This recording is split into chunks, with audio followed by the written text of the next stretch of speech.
Liftoff will start in T-minus 10 seconds. 10, 9, 8, 7, 6, 5, 4, 3, 2, 1. We have ignition. It's time! 15 seconds from Game 7 or from championship number 6. Jordan, open, Chicago with the lead! Behind the screen, Harper got a piece of it, it comes off. The Chicago Bulls have won their 6th NBA championship. Tying run at second, 2 out, Palmero over the head of Jenks.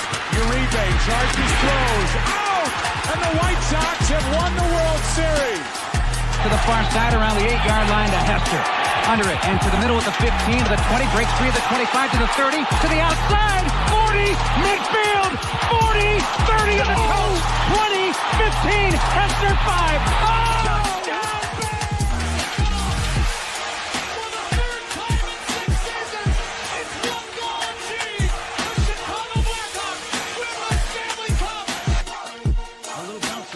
Toward Bryant, you will glove it through to Rizzo. It's in time, and the Chicago Cubs win the World Series. What up, what up, what up? Welcome to ShawnSierraSports on Sports Zone Chicago. I'm your boy, the SuperBack, Shawn Sierra. Thanks for tuning in. If you're watching us on Facebook Live, then I guess you found us on Facebook. And if you're not following us on Facebook, what? Come on, go to Facebook, type in Sports Zone Chicago, click the like button, and now you're following Sports Zone Chicago. Simple. Now, if you're watching us on our YouTube channel, excellent. And if you're not subscribed to our YouTube channel, for real, come on, go to YouTube, type in Sports Zone Chicago, click the subscribe button, but also click the notification button. That's the little bell next to it, and that'll let you know anytime a show from Sports Zone Chicago is going live. Get it? Got it? Good. Now, you can also tweet the show. Tweet us at Sports Zone Shy, that's CHI, at Sports Zone Shy. Now, if you want to follow me, just me personally online, want to know what I did? Let me tell you what I did. I mean, nice and easy for you folks. Nice and easy. One handle for Facebook, Twitter, Instagram, Snapchat, and TikTok. All one handle at the Shawn Sierra. We got a great show, but I need you to get interactive. So you're watching us. So whatever platform you're watching us on, whether it's Facebook or YouTube, leave a question or comment on that platform. It'll come up here in the thread. We'll put it up on the screen. We'll incorporate it into the show. And that, my peoples, is what makes this the best morning Chicago sports talk show around. And that's you. So bring them all, baby. Questions, comments, smart-ass remarks, because ain't nobody scared over here. Like The Rock said, baby, don't sing it, just bring it. Let's check it out. This thing is jumping already, baby. That's what I'm talking about. Mr. Shorty checking in early. That's what I'm talking about. Top of the morning to y'all. Mr. Shorty. It's top of the morning to you. I thought the exclamation points were L's. My bad. Top of the morning to you. Mr. Shorty's in the house. Cornelius Squall's in the house. What up, what up, what up? ShawnSierraSports fans in the house. Oh, Patty Lara's in the house. What up, what up, what up? She says. Jeremiah's in the house. He said, top of the morning, Theo Shawn. Jeremiah, what's up, mijo? How are you? Sean Wall's in the house side. What up on a hump day? Mike. Guess what day it is?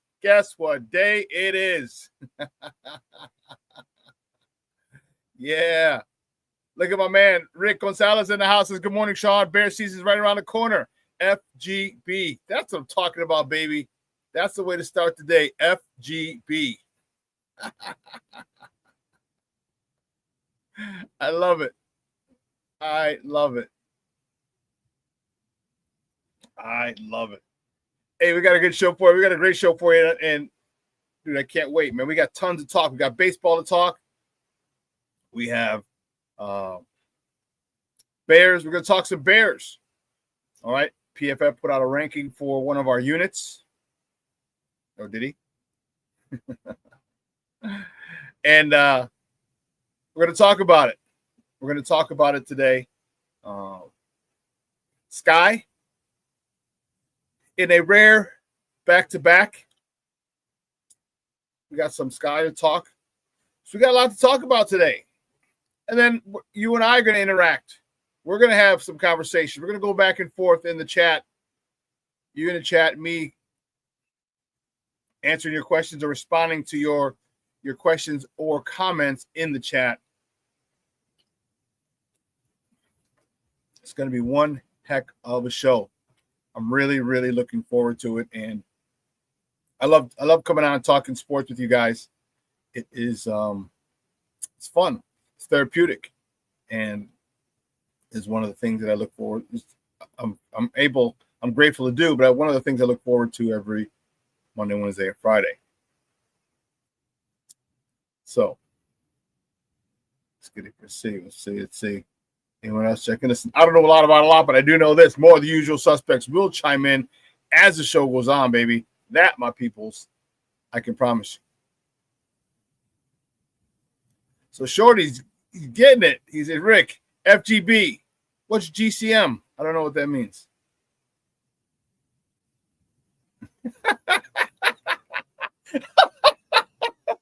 Rick, you're a damn fool. So Shorty says FGB. I get it. I don't know what GCM is. FAR, Aaron Rodgers, and like Caleb be Caleb. I get it, Shorty. What's GCM? And Rick stupid says, were you able to stay in order and not travel to Chiefs country these last 2 days, fool? Hey, I think you need to retype that comment. It's missing something. It's missing something, Rick. I told you can't comment unless after all your comments, it has to have FGB. Te doy un pau pau. No Diddy.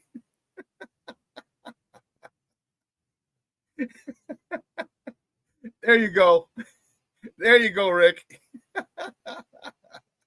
And yes, I was able to stay in order in the last 2 days, you son of a gun.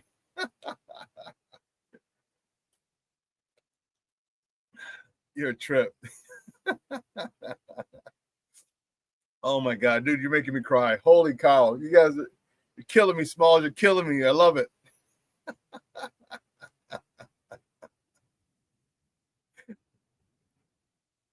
Oh,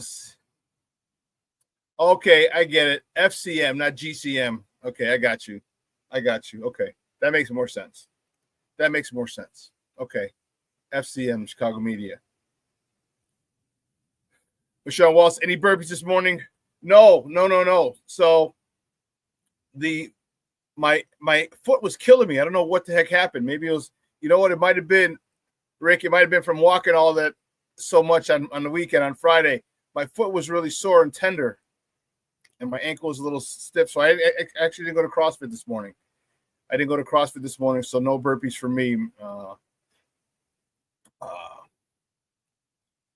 Mashawn, no burpees for me. So see, there you go, Rick. That's what I'm talking about. See, that's your you know how we gotta see if and where you're at. You know how on your emails, you can have your signature at the bottom, or you have your name, your address, your name and your phone number at all the emails you send.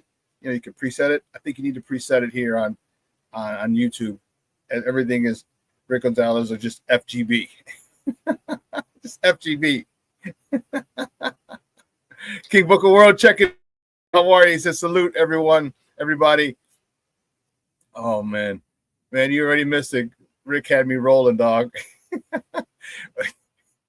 King Book of World, go back and look at one of the texts that Rick asked me about my trips to Milwaukee. Rick had me rolling already, bro. Already. Let Caleb be Caleb. I'm telling you, you guys are giving me phenomenal ideas.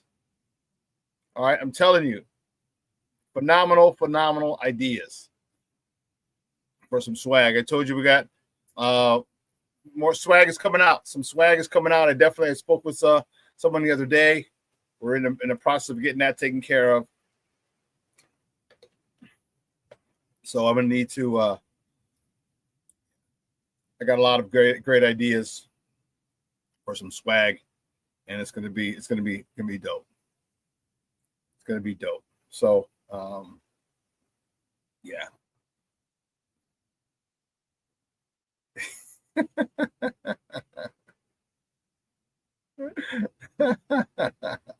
Even Cornelius Scholar says King Booker World. Oops, FGB. Because he forgot to put it up here. He had King Booker World salute FCB. What was FCB? Was that FCM? And LCBC, like Caleb be Caleb. I'm telling you, that's classic. That's awesome. That is awesome. You guys are doing it, man. I love it. I love it. I love it. I love it. Well, listen. Let's get it crack-a-lacking, baby. Let's do it. You know how we do the first segment of every show. It's called Top of the Morning. It won't come just when you want it.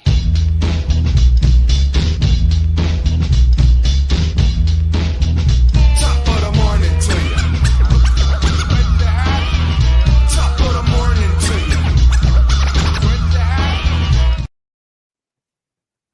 Let's see. Which way do we go? Which way do we go? Which way do we go? Going this way. Cubs. Oof, rough one. The Cubs fall to the Twinkies. The Twins. The Minnesota Twins up in the Twin Cities. 8-1. Rough game yesterday. Shota Imanaga got touched up. He got the loss. He's 5-3. Went 6 innings, 5 hits, 2 earned runs, 1 punch out. Man, let me tell you. Only person. Oh, excuse me. Only person able to touch him up was Justin Turner. The 40-year-old, 45, the 50-year-old guy. He's 1 for 1 in a pinch hitting capacity. He knocked it out of the ballpark, his second homer of the season, driving in his 13th run of the year. And Ian Happ was 1 for 3. Same with the Cubs. The next top of the morning topic. The Cubs are back in Minnesota today. First pitch is at 6:40 p.m. You can catch that game on the Marquee Network or listen to it on their flagship station, 670 a.m. The probables for tonight's game for the Cubs. The Northsiders are going to trot out Cade Horton on the bump. He's 3-2 with a 4.15 ERA. Going up against David Festa for the Twinkies. He's 2-3 with a 5.48 ERA. Cubs got to come through. It's the game one of the series, so you can't lose this, or you lost the series. Next top of the morning topic: the good guys from the South Side. They were home last night. Unfortunately, they fell to the hottest team in baseball. The team are riding an 8-game winning streak. Well, make it 9. The White Sox lose to the Toronto Blue Jays 6-1 over on the South Side. All right. Aaron Savali, he got the loss. He was 1-6 on the season. He went 4 innings, 7 hits, 5 earned runs, 2 walks. Rojas was 1 for 2 with a homer, his first of the season, driving in his 8th RBI of the season. Lewis Robert and Colson Montgomery were both 1 for 2 on the day. No rest for the weary. The White Sox host the Blue Jays again today at Wright Field. First pitch is at 1:10 p.m. Central. You can catch that game on Chicago Sports Network or listen to it on their flagship station, ESPN 1000. The probables for today's game for Toronto: Eric Lauer is on the bump. He's 4-1 with a 2.65 ERA, going up against Adrian Hauser. I don't know why Adriano's up there. What the hell? Who types this thing? Get it right. Oh, I do. Never mind. You're fired. Adrian Hauser's on the bump for the good guys for the Southsiders. He's 4-2 with a 1.70 ERA. It'd be nice to get one from these guys. It really would. Yeah, if we can steal one, that'd be great. This is baseball's hottest team. baseball's hottest team right now. Yeah, I don't even know what to say. Like there's nothing. They won 10. I said 9. That's right. They won the first 2. For the last 10 games, they're 10-0. The last 10 games, they are 10-0. This is a hot baseball team, and this lineup just doesn't stop. It just doesn't stop. I mean, every time it's 1 through 9. It's a nightmare. From Lukes to Springer to Guerrero to Bichette, Barger, Kirk, Loperfido, Clement, Schneider. Wow. I'll tell you what, this is the first time I've ever realized, looking in the paper, I get my Sun Times every day. Right here.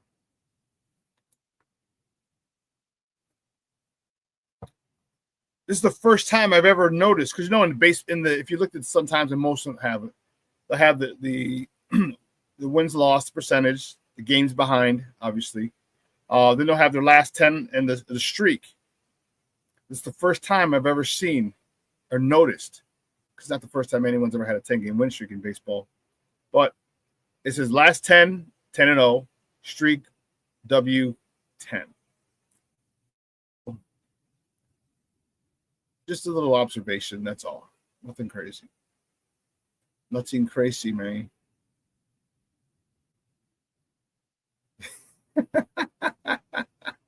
When will the pain ever stop for the good guys? FGB. There you go, Rick. That's what I'm talking about. It's tough, man. Not when you have the hottest team in baseball, bro. It's tough. It's tough. I mean, we're going to Cleveland's coming to town,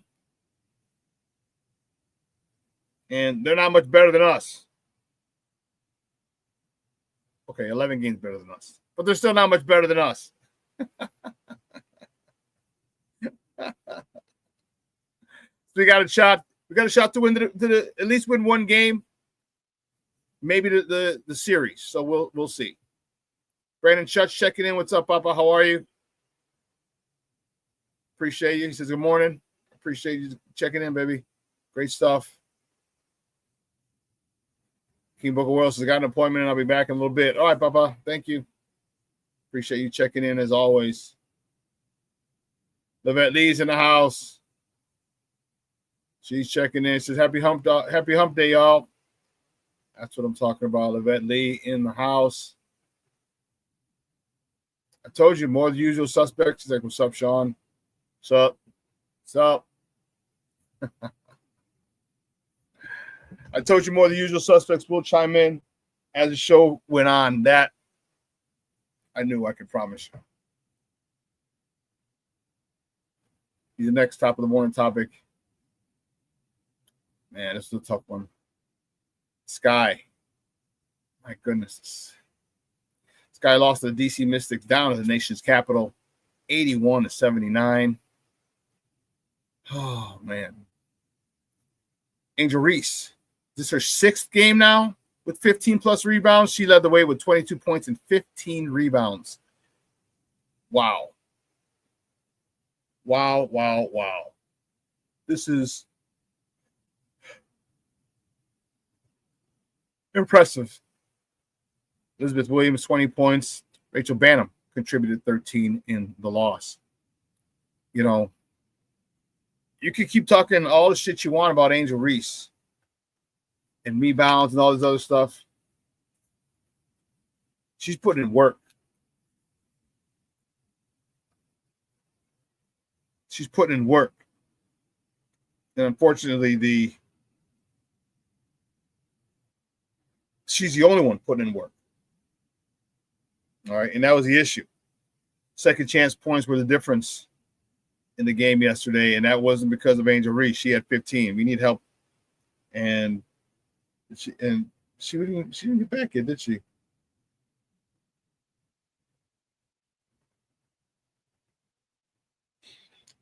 Yeah, she wasn't back yet. Camila Cardoso was not back yet, and that would have helped a lot. They were out rebounded yesterday. This guy gave up 16 second chance points in a 2-point loss. The game that came down to the final possession. Wow. It's unfortunate. If you didn't see it, the game was tied 79 and under 15 seconds. They gave up an offensive board. Elizabeth Williams fouled Shakira Austin with 2.8 seconds. He made both free throws.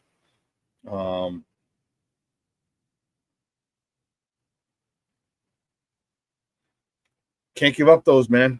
And, Angel Reese is getting 15 rebounds. You want her to get every single rebound out there? I think not. Kind of impossible to do.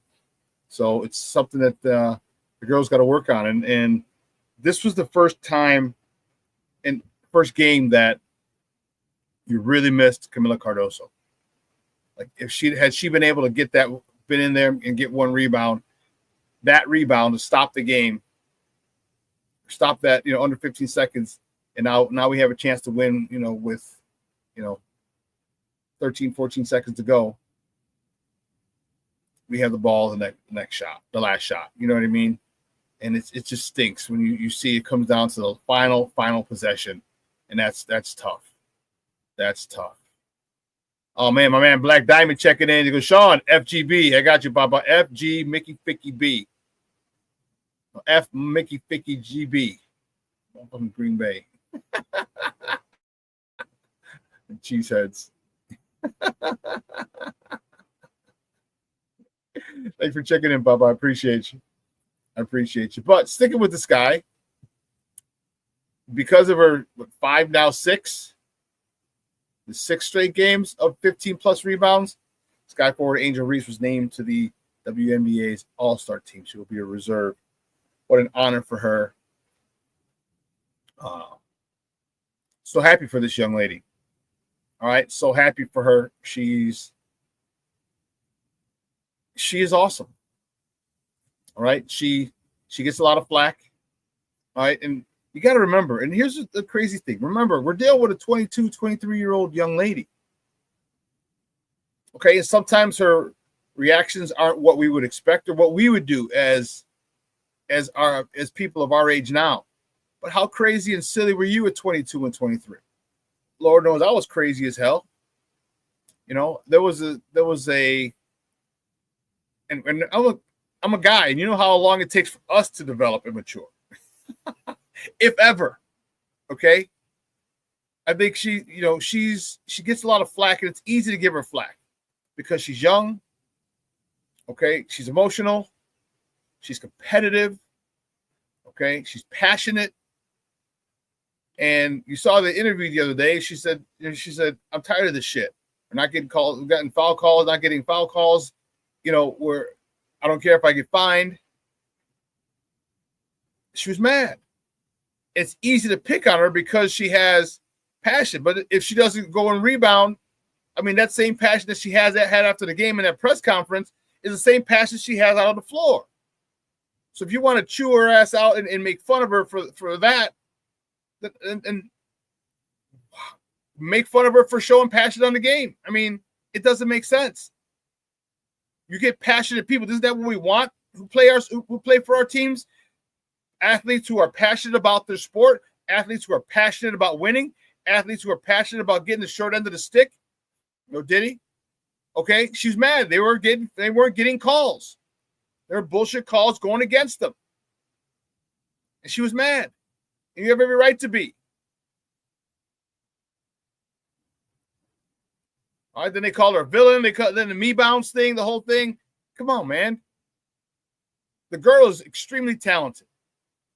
And once she nails that mid-range game, like Jose Big Z was talking, on Monday, once she nails that mid-range game, that's all she's got to do is work on her midi. Get her mid-range game going to the point where now they have to come out and defend you. Now you can go by them in much easier baskets will be had. They lay off you, pop it in their face. They come out, pump fake, dribble, lay it up. That's what she needs to work on. This is what I'm talking about every year. You do something better. You add something to your game. So now this year, this offseason going in, she'll have another full offseason. Work on your midi. And it's gotten better, to be honest with you, from what it was last year. So keep working on it. Keep working on it. And here's the thing that I would love for her to do. Make it to where it's a strength now. Make it to where your money from 17 feet in. Anywhere in the court. 17 feet and in, your money. Because that really puts a lot of pressure on the defense. It gives you a lot of chances for wide open layups. Okay, then when you dribble to the hole, people collapse. Now you can pass the ball to an open shooter or someone else who's cutting to the lane. It helps your game and it helps this team's game so much better just by you getting better. You know you're the face of this franchise. You know you are. And if you don't, now you know. So you've got to do everything to make yourself better because a high tide raises all ships. When you're better, everyone else will be better. All right? 15-footer from the elbow. You pump fake. They're coming at you. You dribble. Here comes Camila Cardoso's defender. Bounce pass it around her defender. Camila lays it up. 2 points. So many situations like that can happen on a consistent basis if you get unconscious with that mid-range jumper. If she does that, she will be damn near unstoppable. Just that, not even adding a three-point shot to her game. No, just the mid-range game. And she could be one of the best players in the WNBA. One of the best. She's already, but she could be in the conversation of top 5 if you nail that midi and are unconscious with that mid-range jumper. I hope coaches are telling her this. I hope she's understanding this. I hope. All we can do is hope. Well, listen, here's what we got to do. We got to take a quick break. I got to get the warden off to CrossFit. We got to pay some bills. But on the other side of the break, we'll finish up with top of the morning topics, all right? So don't go anywhere, folks. Keep it locked right here. Shawn Sierra Sports on Sports Zone Chicago.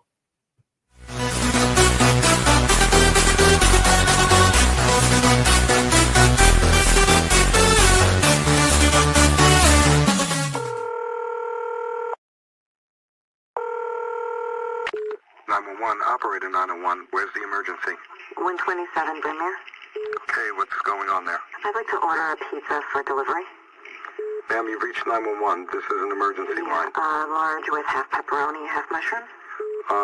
You know you've called 911. This is an emergency Do you line. know how long it'll be? Okay, ma'am, is everything okay over there? Do you have an emergency or not? Yes. And you're unable to talk because... Right. Is there someone in the room with you? Just say yes or no. Yes. Okay, it looks like I have an officer about a mile from your location. Are there any weapons in your house? No. Can you stay on the phone with me? No. See you soon. Thank you.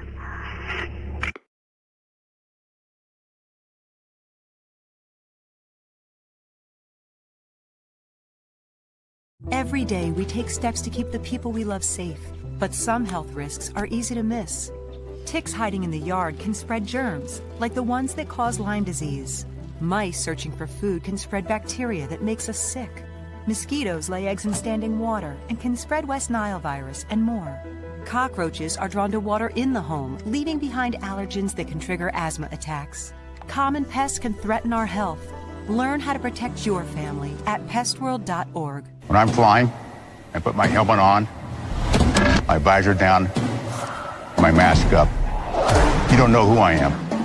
Whether I'm African American, Asian American, Hispanic, white, male or female. You just know I'm an American airman kicking your butt.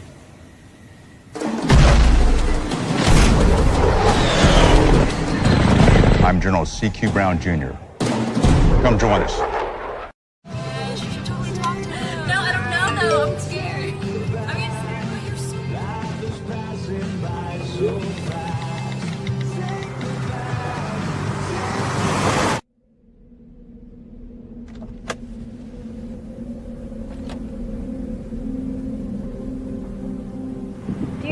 in my lane? No, not at all. Are you not paying attention? Are you texting? I was just checking in with my mom. I was telling her that I thought we'd be home by 6. It's okay. There's enough time. Just pay attention. I'm not even halfway through my text. There's no way. I'm not even going to look up. My babies are in the car. You have to pay attention. It's just supposed to be a quick text. I'm so sorry.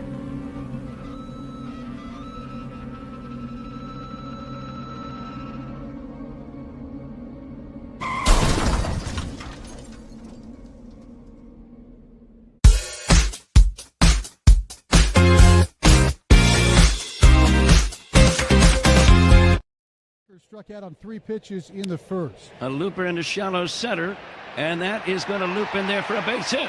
Racing around second, going to third, Ian Happ. Head first slide, save to third base. Loop single for Kyle. Second on that base hit now. Lined left field, Happ is back. A little hop and makes the catch. That ends the inning. 1. High fly ball, left field, Happ back near the wall. Jumps! And he made the catch. And showed a love. Now 2-2. Deep drive to left. They might get on the board on this one. It's got a chance. Gone. Home run, Justin Turner. That will break up the shutout, and it puts the Cubs on the board with 1 away here in the 9th inning. Career number 200. We'll give the Cub fans something to cheer about as they. Welcome back. Welcome back to Shawn Sierra Sports. Those clips courtesy of the Marquee Network. Those were the Northsiders yesterday on Justin Turner's 200th career home run yesterday. He did get the ball back, which is pretty cool of that fan. I believe the Cub fan got it. And, wonder what they gave. Actually, they talked about it in the paper today. I wonder what they gave him. That's pretty cool. It's a milestone. It's a milestone. Not everybody gets to get 200 home runs, 200 home runs in their career. Did I see it? Oh, it was must have been on social media. Yeah, he got it. That's pretty dope. Just to get 200 homers. It's a lot. It's a lot of homers. A lot of at-bats, a lot of hits. And let me tell you, hitting a home run, hitting a baseball is the most difficult thing to do in sports because you have no control over anything. You have no control over that pitch, what pitch he's throwing, the movement of the baseball, and you have to react. And that's why home run hitters are so well revered, because that is the most difficult thing to do in sports, in my opinion.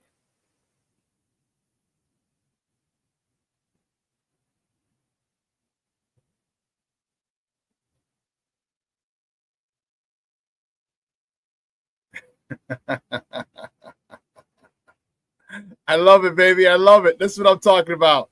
Rick said, I thought the season just started in WNBA. All-Star game already? ... FGB.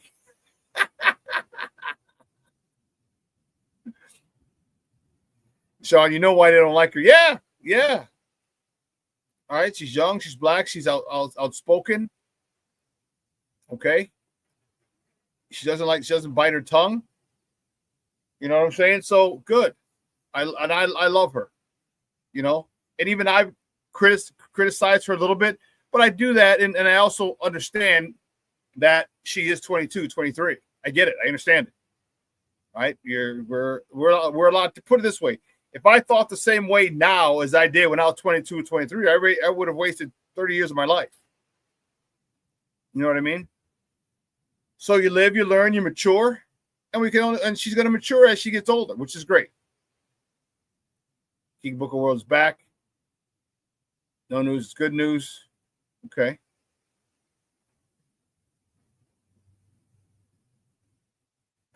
Cornelius says, funny, when they start talking about moving Justin Turner, he gets a home run. Yeah.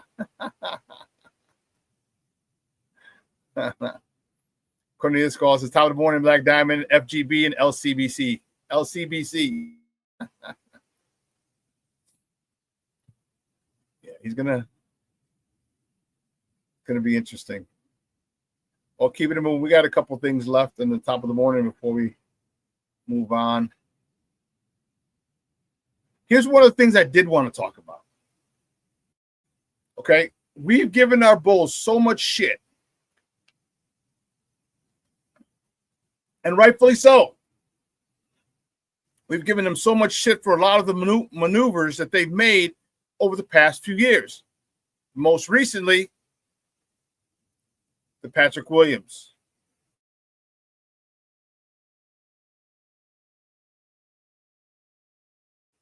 Sorry. Here's one that actually had me smiling. I'll tell you why. This top of the morning topic, Josh Giddey and the Bulls are at a stalemate. The point guard is not expected to get a $30 million average annual value on his next contract. They're at a stalemate. I told you the other day, they are Grand Canyon sized apart from a negotiation. Grand Canyon sized distance. And that's good. I am all player. I want the players to get as much as they can at all times. Okay? Especially for football. Basketball is a different story. Basketball is a different story. But there's no need to do what you did in the Patrick Williams situation, that is negotiate against yourself. Just because everyone says he's going to get $30 million doesn't mean you have to offer him $30 million. What the Bulls did right this time, one of the few things they've done right, is they signed him to a tender sheet. They signed him and said, okay, go see what you can get on the free market.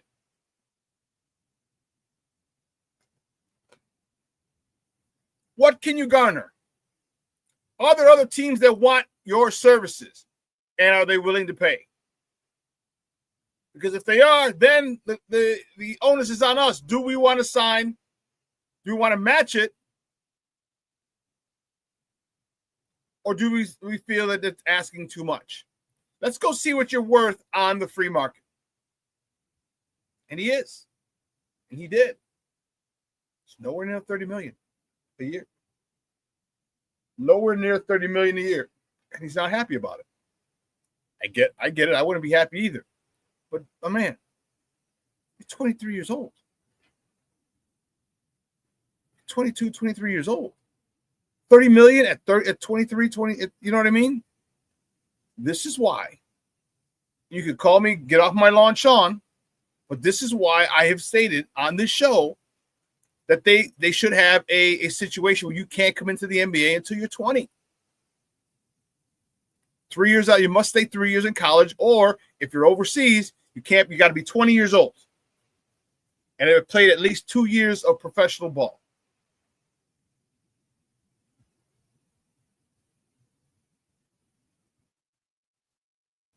At least 2 years of professional ball. You have to. Because now you're giving guys $30 million now. You're offering $30 million a year for a guy that you don't know what he can be. He had a good season with us last year. Yes, he did. Can he be consistent with it? I don't know. Do you realize he's expecting the same amount of money Michael Jordan made his last 2 seasons with the Bulls? And I get it. That was 30-something years, 27-something years ago. 97 and 98. 96, 97, 97, 98. It's like 25, 28, 29 years ago.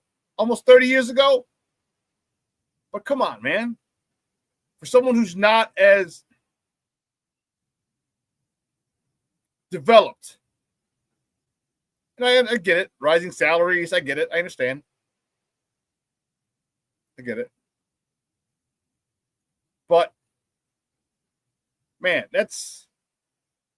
he's not even in his prime yet. See, now, if you get a guy, if he comes out and he's 20 or 21 and a 4-year deal, now he's 25. Now he's in his prime. Now you have a good idea of what he's going to be. Okay? Kenny Smith said it in social media, I forgot, or what podcast, that Michael Jordan was the best all-around basketball player he's ever seen. Fundamentally sound. Because he stayed in college for 3 years. And what has my argument been? You get more, the floor for players is higher when you go to good programs and you stay for 2 or 3 years. Coaches still have control over you. Coaches still they put on They can influence you more. You have to play defense. And I don't see why the NIL should be really helping with this. But you got the transfer portal. See, with the NIL, the transfer portal, that's because if you don't like a coach, you leave. Someone else will give you money. Like if there's no transfer portal and you had to stay, but you could still get paid. All right, well, you'd stay in college for 3 years, minimum.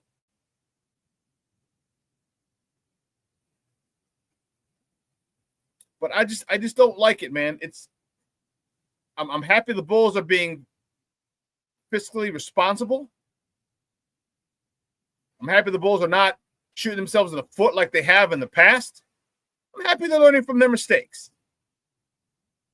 Because re-upping on Patrick Williams, P. Won't, was a huge mistake. Huge. And now you can't get out from underneath that contract. No one wants that dude and his contract. Nobody. Nobody. I ain't mad at him. He hasn't shown it. But this is why you don't negotiate against yourselves. Thank God you've learned your lesson.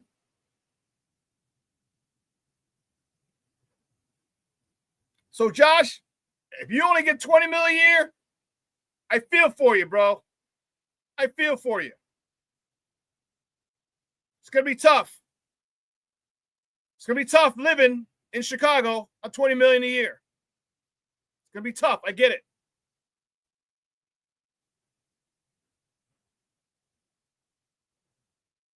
I don't know how you can afford one of those nice 3-bedroom condos downtown. I don't know how you're going to do it. Or a nice little whip. $200,000, $300,000 car. I don't know how you're going to do it. Apply for WIC, Women, Infant, and Children. You can apply for food stamps. You've had one good season in your first contract. I'm not saying don't pay him or you don't deserve it. I say we need to see if you deserve it.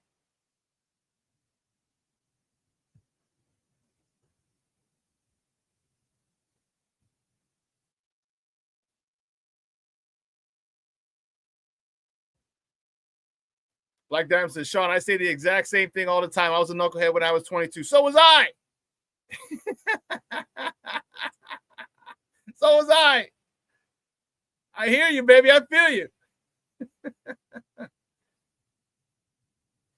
was 21, 22, and 22. I was playing football in Italy.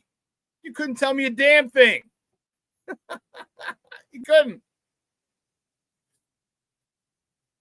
It does, Rick. Rick says 30 mil for Giddey seems crazy, Shawn. FGB. I agree. Cornelius says, I agree. That's the best way to handle the Josh Giddey situation. Here's what you can do. Here's what you can do. You can sign him to a $23 million contract, average AAV contract over 4 years. Guess what? When you come out, you're 27 years old. Whoa, you're still in you actually will be right in your prime. And if at the end of that third year, you're tearing up the league and we're running deep into the playoffs because of you, Josh, then you can go back and renegotiate.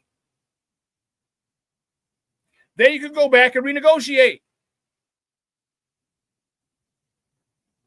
You're 23 years old, wanted $30 million a year. When you haven't proven anything, you've shown some good numbers this year. One season. One season does not a career make. One season does by no means garners you $30 million a year for the next 4 or 5 years.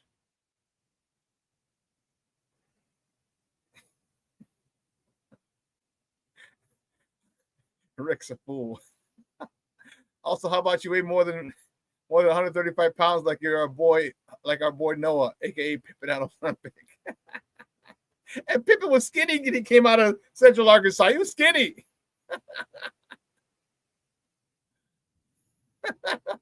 Shorty says Pippen out of Olympic.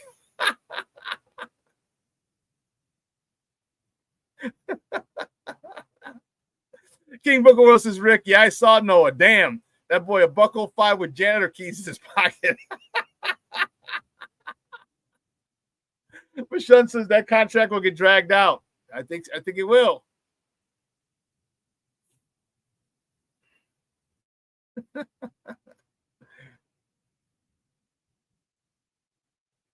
Shawn thinks so. $20 million a year to Giddy will be insulting. Insulting to him? Insulting to him? 25 mil. 25 max is what I give. I say I'd give him $22 million a year. Like, what have you done? You haven't done it. You haven't led this team anywhere. They made the play-in without you the last couple seasons, so it's not like you led us to the play-in. Oh. How about this? How about you sign for $22 million for 4 years, 5 years? You take it to the Eastern Conference Finals, and you have a good shot this year because of the decline or the injuries to a lot of the top teams. You take us to the Eastern Conference Finals, and then you can re-up or renegotiate. Have your agent have a handshake agreement with your agent and AK. Say if we go to the Eastern Conference Finals and I average pretty much close to a triple-double, let's renegotiate. Whenever it is, whether it's after the first year, the second year, or the third year, let's renegotiate. Just get to the Eastern Conference Finals. I'm not asking you to get to the finals. You get to the Eastern Conference Finals because of you, Josh Giddey, and renegotiate. Have a handshake agreement with AK.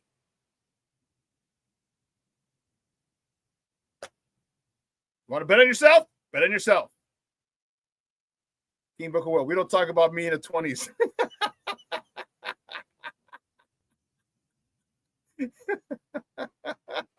Mr. Shorty says, Book, I would pay to hang out with you.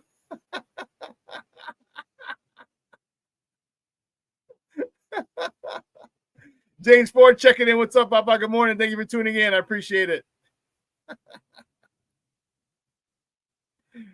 But it's good. I'm glad they're finally, they're not doing something stupid. Whew, man. I told you, I'm a big Josh Giddey fan after not liking him at all. At all. I did a complete 180. I revised my stance. I like Josh Giddey. I want him part of this. He can be a huge part of this resurgence of the Bulls. But not 30 mil right now. Not right now, Papa. No. As Shorty says, janitor keys in his pocket, effing hilarious. I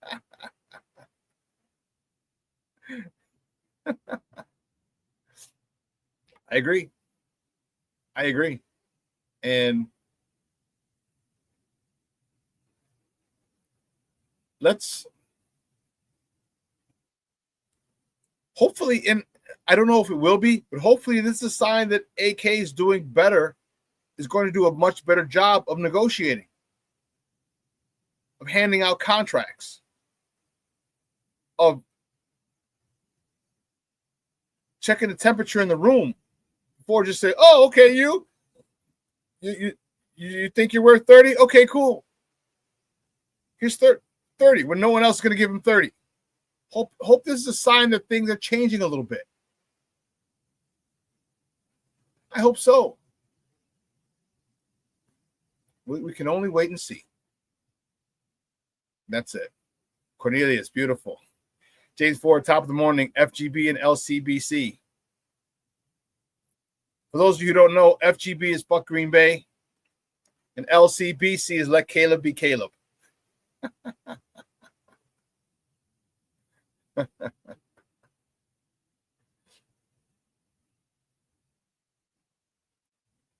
Rick, are you stealing my thunder? Did you look at my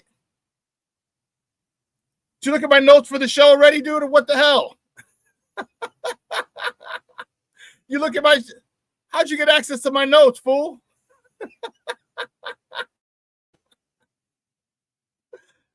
So it's just biding time. We're going to talk about that all next. Look at. Boom. I had this ready for you.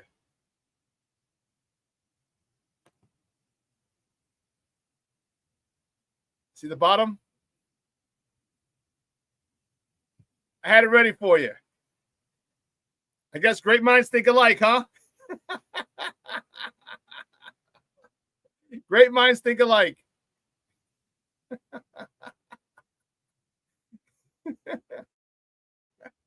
Like, listen, fool. You teased it earlier, my man. FGB. Quick, baby. Southsider, man. Don't mess with Southsiders. That's what I'm talking about. Here's what we'll do. We'll get into that. So what we'll have to do is we'll take our commercial break a minute or so early. All right, we'll take this commercial break. On the other side of the break, we will get into that conversation. All right? So don't go anywhere, folks. Keep it locked right here. Shawn Sierra Sports on Sports Zone Chicago. Hey, it's your boy, the SuperBack, Shawn Sierra, and be sure to follow Sports Zone Chicago on all social media platforms, on Facebook, Instagram, and our Roku channel. You can find us at Sports Zone Chicago, and on Twitter, we are at Sports Zone Shy. Also, be sure to download our mobile app so you can take Sports Zone Chicago with you on the go.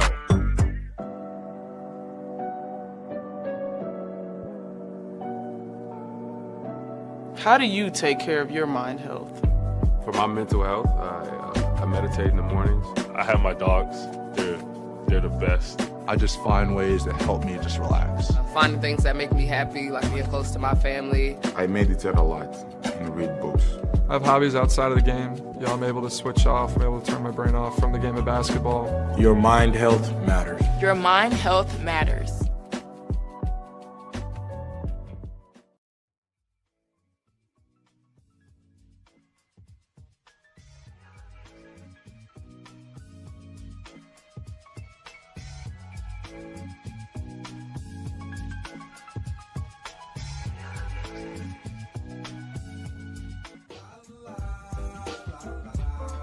It's a romance sport.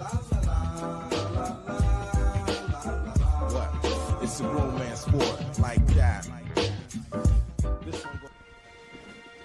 Your Marine Corps' way of life is to defend the American way of life.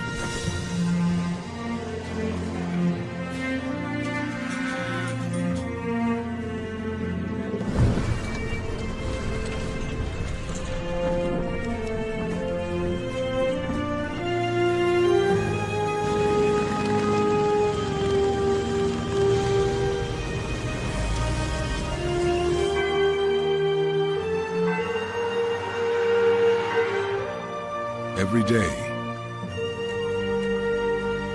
no matter where we serve, we take a stand for our nation, for each other, for us all. The few, the proud, the Marines.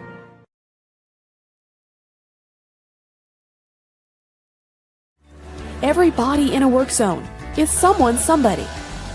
This is my mom. She works for KDOT. This is my dad. This is my mom. This is my daddy. This is my sister. This is my daddy. This is my son, Scott. He was killed while working in a highway work zone.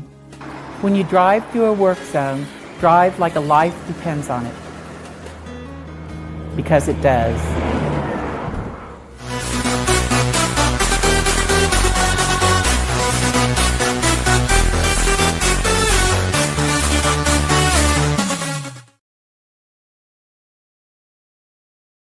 For this White Sox team. Crushes this one to right field. It's going to go all the way to the wall, and Talkman's going to dig for two. A stand-up double to start this bottom of the first. Doing it a lot of different ways. Slow roll to short. And there's two away. Trouble for a while. Hot shot. And Montgomery will step on the bag at second. Blue Jays add another and lead it 6-0. Turns on this one, high in the air, deep to right field, and it is out out of here. Cue the fireworks. Josh Rojas gets the Sox on the board. His first home run of the season. They hit it awfully hard. Welcome back to ShawnSierraSports on Sports Zone Chicago. Those courtesy of Chicago Sports Network.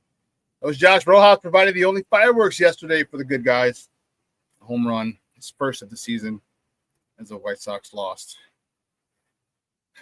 At home, and that was the Blue Jays 6-1, the hottest team in baseball, 10-0 in their last 10 games. Wow.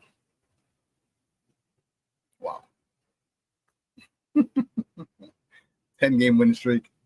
That's crazy. That's insane. See what my people talking about.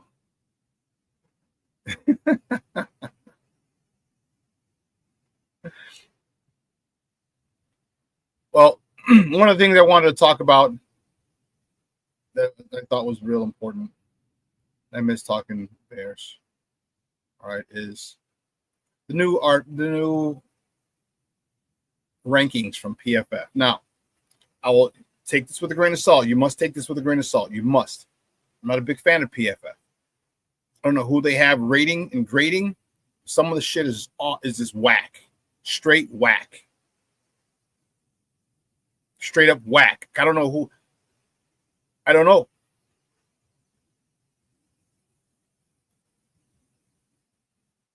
I don't know. I just don't like that. What they're doing is some of the things that they do is it just boggles my mind. It does. But according to PFF, Pro Football Focus, the Bears have the fourth best offensive line going into the season. Okay. Well, okay, cool.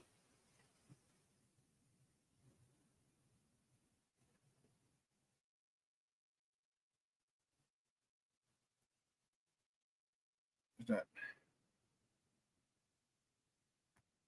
That's cool, but here's the thing that I worry about.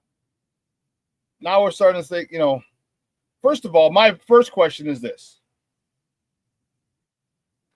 This is my first question. How do you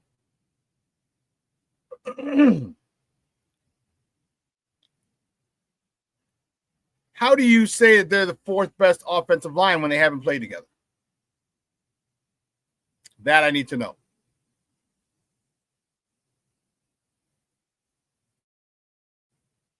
How?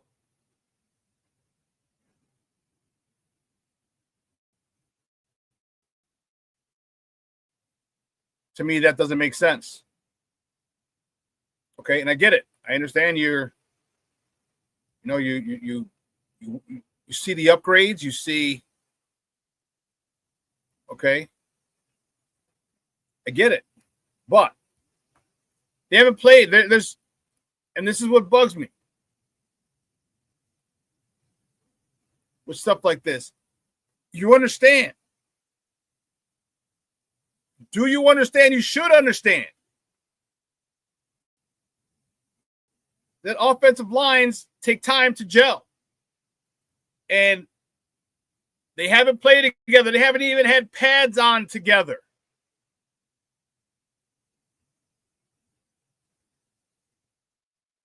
So an article by Sports Mockery. Some people like them. Some people aren't a fan of that outlet. I'm good friends with them over there. But it doesn't mean I have to agree with everything they put out.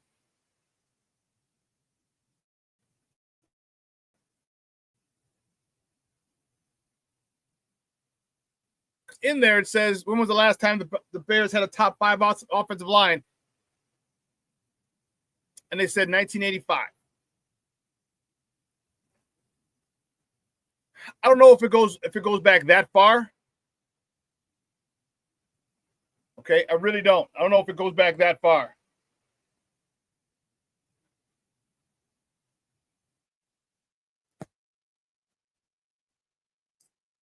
All right, because I just don't. Oh, yeah, it's 10 o'clock. They might be gone. So, in case you're wondering, I highly suggest you look into getting your Bears training camp tickets. They just went live at 10 o'clock. It just went live. It's 10:05. So that could be, they could be gone by now.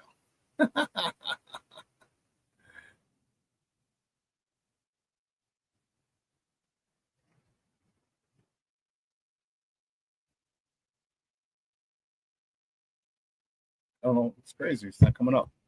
My Wi-Fi is acting crazy. But anyway, Rick says, and that's with Braxton at left tackle. I think that's Ozzy's job. Okay. King Book of World says, I can't stand PFF. That's the sound I make when I hear stupid shit.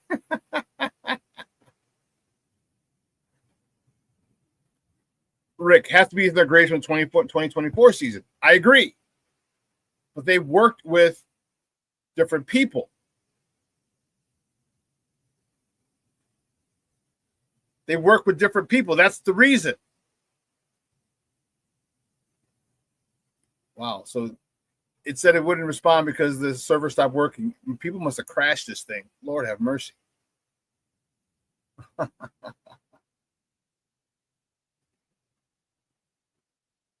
They've worked with different people. They're part of different offensive lines. So their grades, you have to understand your grade varies on who you're next to. All right. Junior is in the chat.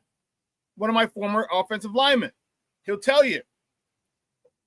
You might have a guy who's able to cover up or help you out in a pinch on a regular basis. Ticketmaster's not even coming up. Man, everybody's on them.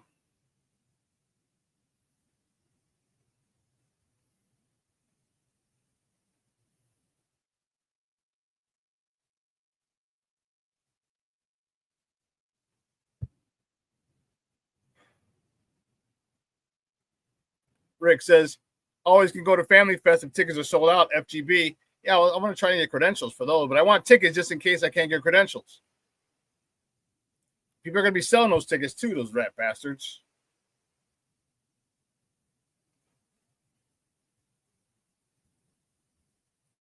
Why is this?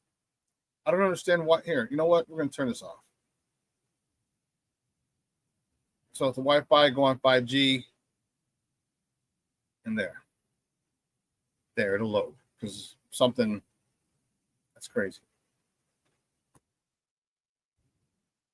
But I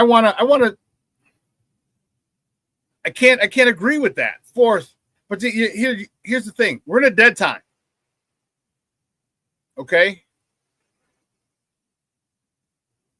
We're in a dead time. So there's people got to do shit for. You have to do stuff. You got to.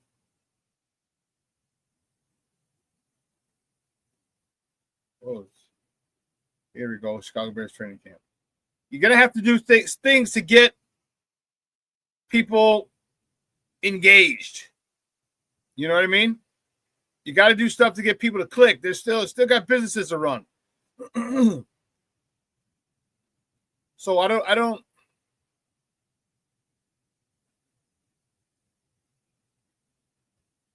I guess there's a queue. There are 6,427 people ahead of me in the queue.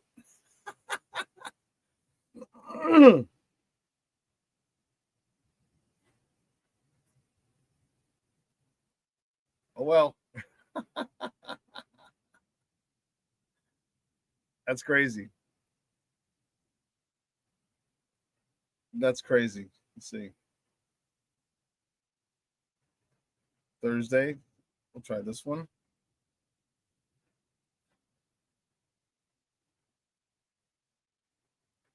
$1,591 people in the queue for Thursday, July 31st.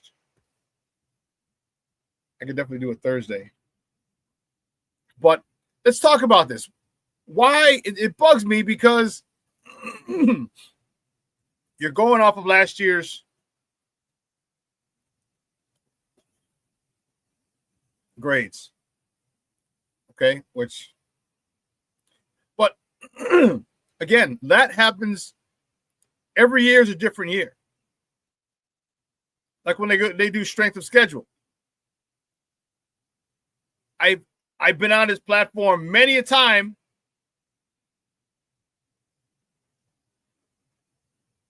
1,510 people now.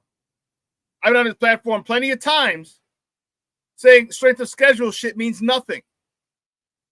It means nothing. Because how many times do we see teams, there are teams that are worst to first?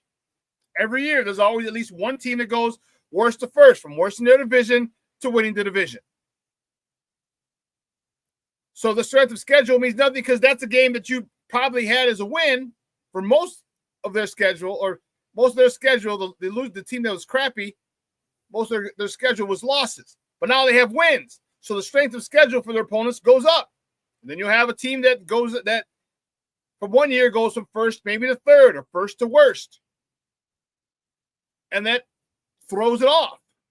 So but again, it's just to get people engaged and get people talking. Well, they have the fifth toughest schedule, the third toughest schedule. You don't know that.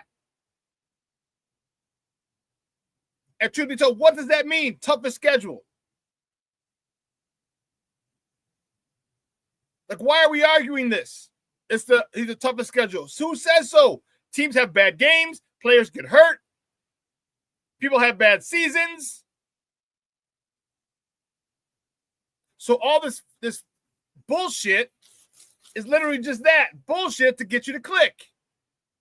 And let's just talk about, let's get everyone to, it's clickbait. Because you can't, it just bothers me. It bothers me big time about this. And then they said the last good offensive line was 1985. No, it wasn't. 2018 was a good one. 2013.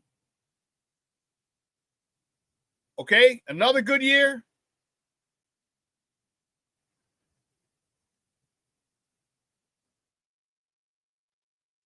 So it's bothersome to me. Like, who wrote this article? Was it Eric? No, it's by Ficky. Who's Ficky?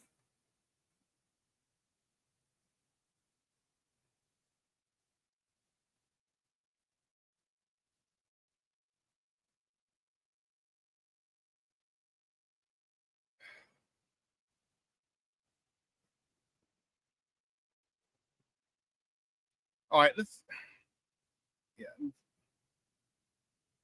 me not do that. But this isn't the only publication. Other publications do it too. I mean, this wasn't even Sports Mockery. It was PFF. You know how I feel about PFF. They're nonsense.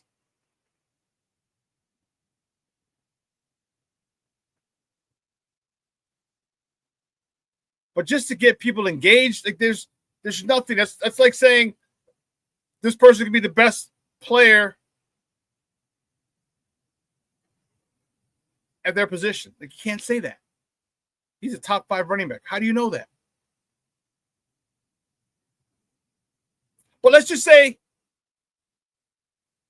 I will say this. The Bears' offensive line is definitely upgraded.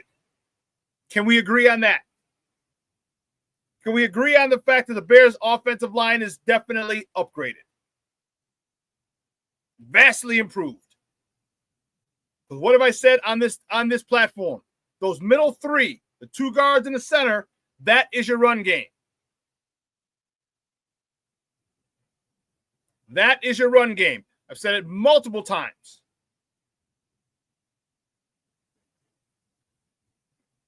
So with that being improved, it gives us hope for a lot of things. One, a much better run game. And I'm not dissing the run game. DeAndre Swift, great job last year. 950-something yards. 950-something yards with a crappy offensive line. Impressed. Oh, you son of a bitch. It said tickets are sold out. It said you were next in line. Get ready. It says tickets are sold out. You son of a bitch. Son of a bitch. I got to go to another day, Thursday, August 7th.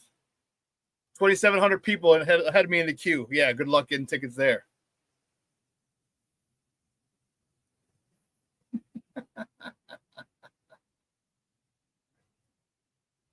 I was trying, bro. I was just trying to get the tickets.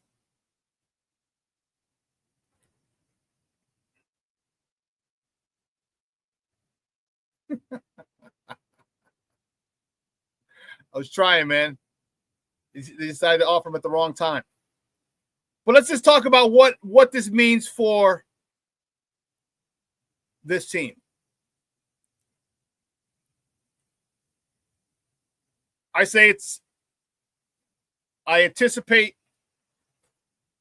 DeAndre Swift getting 1,000 yards this year, as long as he stays healthy. I anticipate that. And what is that going to do for the rest of this offense? It does wonders. It's going to really open up the passing game for Caleb. It's going to help Caleb big time. Big time. All right, when you have a good run game, especially at 4th and 1, 3rd and 1, now the playbook's wide open.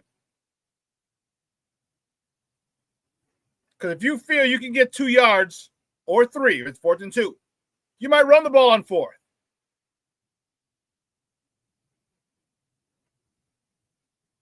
So if you're in a defense, it's 4th and 2. You're in a defense, okay, they're going to pass. 4th and 3, they're going to pass. You might have a nickel back in. Take out a linebacker. Well, now that's one less big body in there you got to block. And with that, I can see that run game being better. I can see Caleb being better. Here's where your tight ends come in big time. You talk about play action, and you saw how they're working with Caleb. Play action. Getting the ball from under center, showing the ball, pulling it back. This is all going to help. The acquisition of those 3 guys is going to help big time. Because when you're in a game, you have literally a split second to think or to react. Split second. You see it's a run, linebackers step up. You got to come downhill. And with their ability, and here's the thing that I love about it.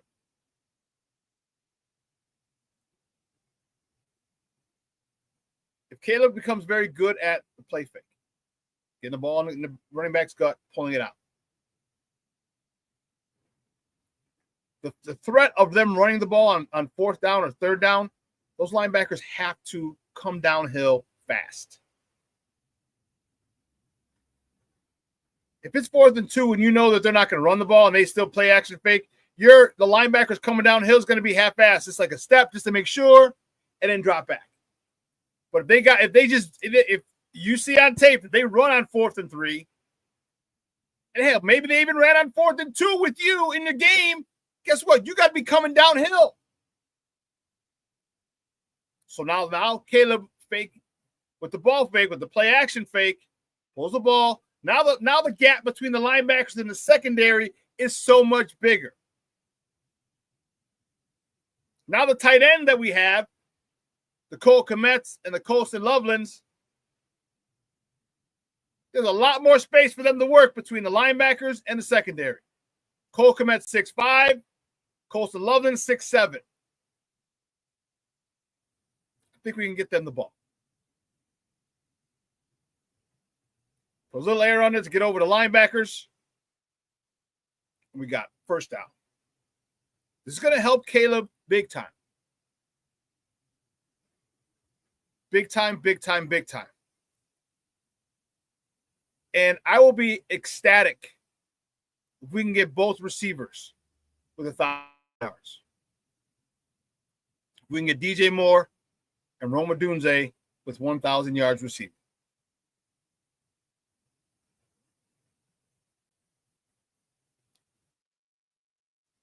And that's going to come not because we throw the ball a lot, because we're going to hit people for big chunks. We're going to hit people, and we talked about it on Monday. We have yak monsters. We have yards after catch monsters. DJ Moore is a yak monster. Rome Odunze led the NCAA in yards his last year at Washington. Luther Burden, yak monster, led the NCAA in yards after catch last year, this past season. So we got guys who know what the hell to do with the ball when they get it. Colston Loveland, same thing. We have guys who know what to do with the ball when they get it. So now you're going to see a 10-yard pass and a 22-yard run for 32 total yards. All that goes on Caleb stats. That goes on the receiver stats. So you don't have to chuck the ball 50 times a game to have 300 yards. You don't. You can be very efficient with it. You can be 14 to 20, 14 to 21. Make it nice and even. You're 67%, 66.66666666%. You can have 350 yards.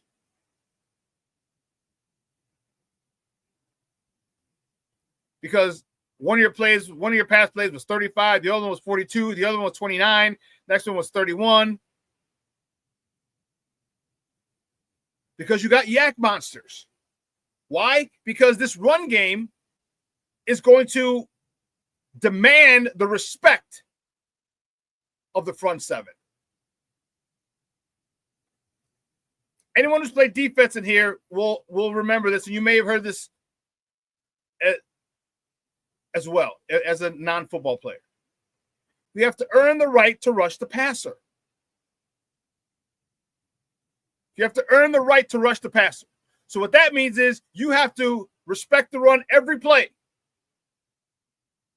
And once you stop the run, then can you rush the passer. So when you earn the right to rush the passer, your first priority is stopping the run.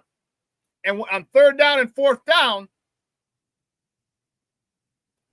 if that threat of run is still there, you must honor that first, which causes you to be a second or two delayed once you realize it's now a run. Which, man, that time is more than enough for a quarterback to inflict some damage on a defense.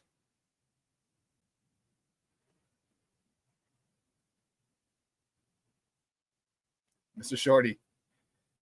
My $2,000 Caleb, number 1 of 5, gold-plated rookie card arrives today. $2,000 on a rookie card? Ouch. That's how confident I am in him.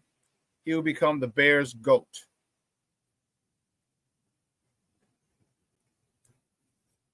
Okay. Okay, Shorty. Wow. Good stuff. The fourth best offensive line? I don't know. But I will say they're vastly upgraded, and that's going to be huge for us.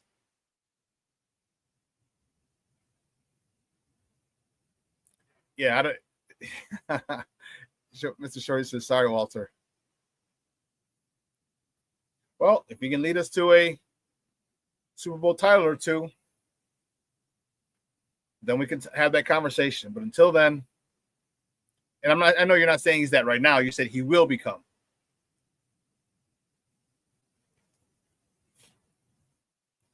I'm really looking forward to how much they implement the run game, how much they use it as a weapon.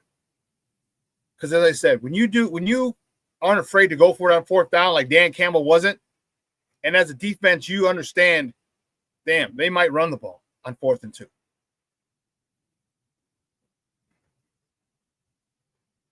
And here's the good part. Here's why I'm excited about it.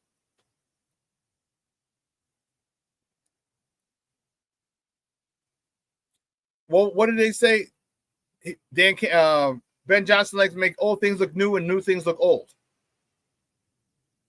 What that is, old things look new.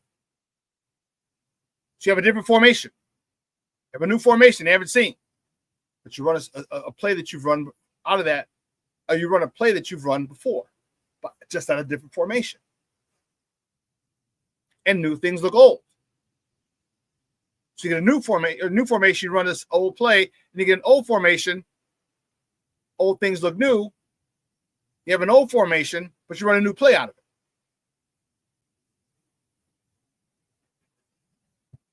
You're right, Shorty. The T formation, baby. So now you're in a bind. You're like, shit. I saw this on film. They like to do this, this, and this off of this, but it's fourth down. It looks like a pass play. So if you cheat at all, say it's gonna be a pass play. Because what I saw is this receiver likes to run a slant. They like to throw a slant behind me on film. I might cheat. It's fourth down. We need the ball back. What if we're losing and we need the ball?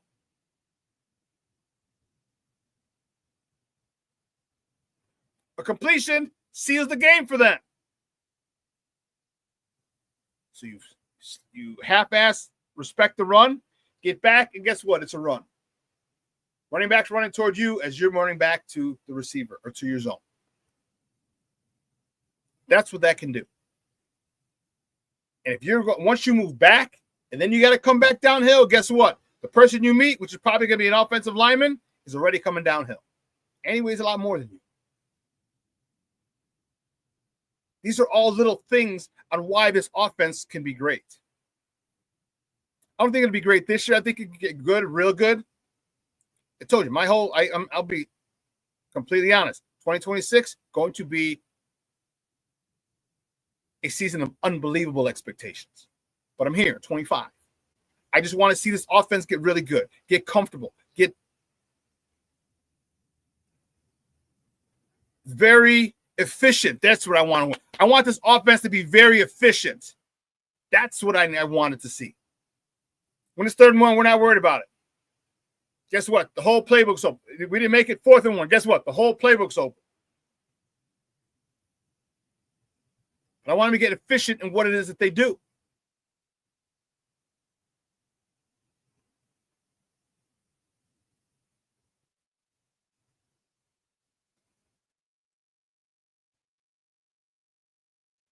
Rick says, I hate when you say 2026. I know what you mean, but I want us to be great in 2025, FGB. I don't know if we'll be great. I don't think we'll be great in 2025. I think we'll be really good in 2025. Just because I don't think we can be great doesn't mean we can't have a really good season. If we win 10 games, that doesn't make us great, does it? If we go 10-7, does that make us great? No. Can we get to the NFC Championship game? Yes. That's why I said I'm still here at 25. And I can't wait to see how this offense and this team develops. But I don't think we can be great this year. Good, very good. I think our floor is good.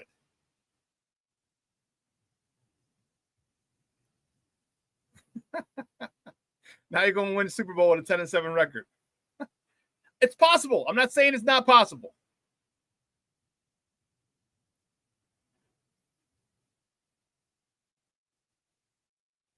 Cornelius, for you, this is exactly what I'm saying. Ben Johnson's offense has a good balance of run and pass, and with Caleb mostly under center, look out. Yeah, that's going to be crazy. His ability to accentuate the ball fake, the play action, is going to be key. Because if he does, man. I can see that, Shorty. I can see why people would say that. I'm hoping for a 12-5 Matt Nagy type first season from Ben Johnson. Okay, that's cool. And that's doable. That's doable. Don't think it's not doable. Don't think it's not possible. Anything is possible. Anything's in the realm of possibility when it comes to the NFL, especially with our Bears, with the new staff that they have, the added talent that they have via free agency, via trade, and via draft. Anything is possible. I'm not going to sit there and poo-poo that idea, Shorty. Not at all. That would be awesome. That would be awesome.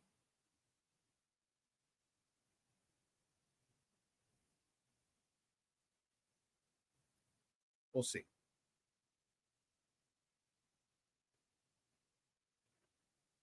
I'm okay with I'm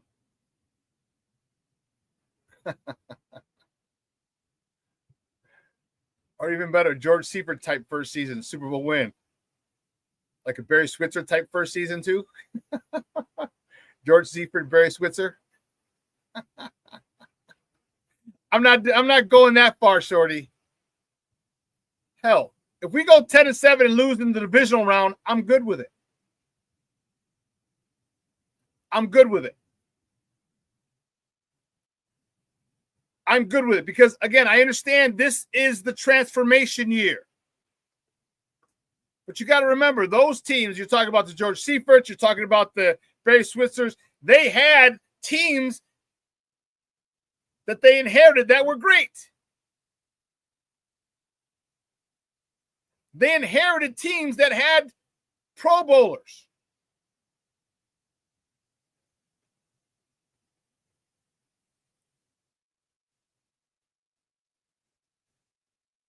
They had that. Hell, Barry Switzer took over a Super Bowl champion team.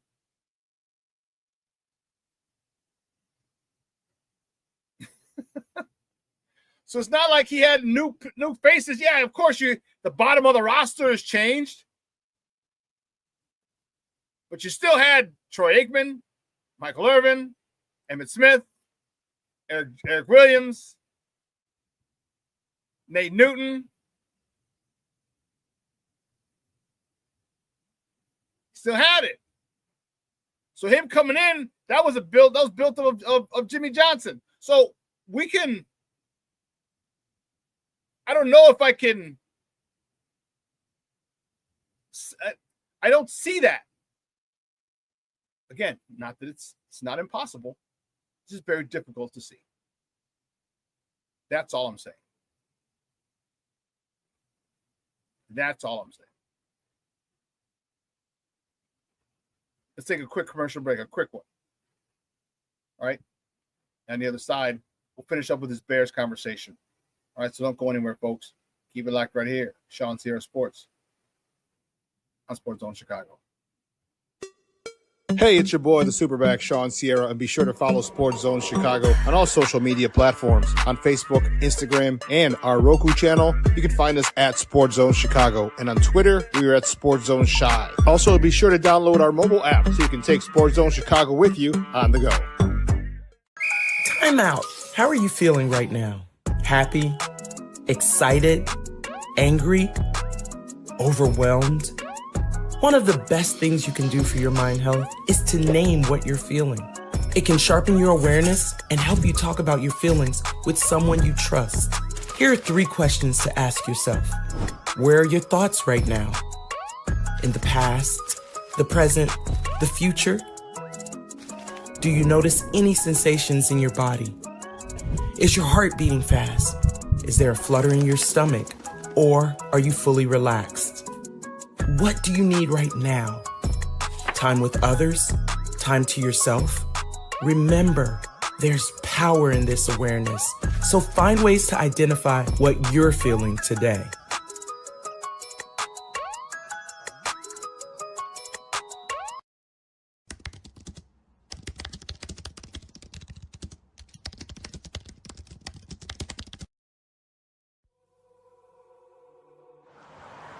At a time when the news seems as subjective as the partisan politics dividing this country, Independent professional journalism has become a resource people need to get the honest and accurate information for their lives. That's why I created JCoyneReports.com.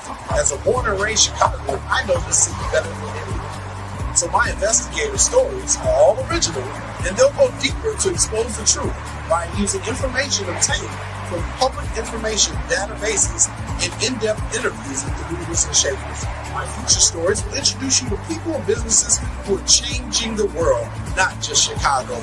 My missing person stories will spotlight those who you don't hear about in the mainstream media who are often overlooked. If you want to hear my personal views on things around the world, check out my blog site, which is based off of factual information on my life experiences. There's also past episodes of my weekly sports podcast show, What's Up Cuz, that I host with my real-life cousin, Lance Urban.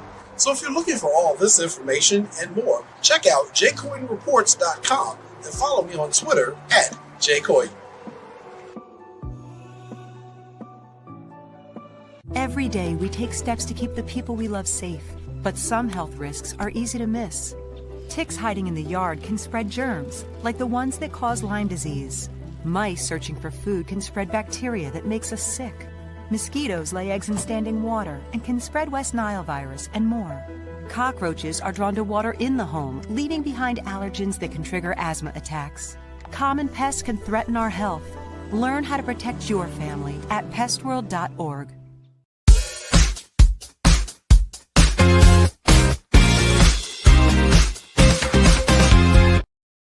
Lost her footing and the handle. Here's Atkins pushing against a former teammate. Goes to Banham, lays it up and in. And a great shot blocker herself. Yeah, she has more space if she goes middle, I get it, but if she goes higher up the lane line, she can go baseline. Back pass there to Reese. Got the jumper to go. And that is something that Angel Reese has perfected. Here she is with the ball.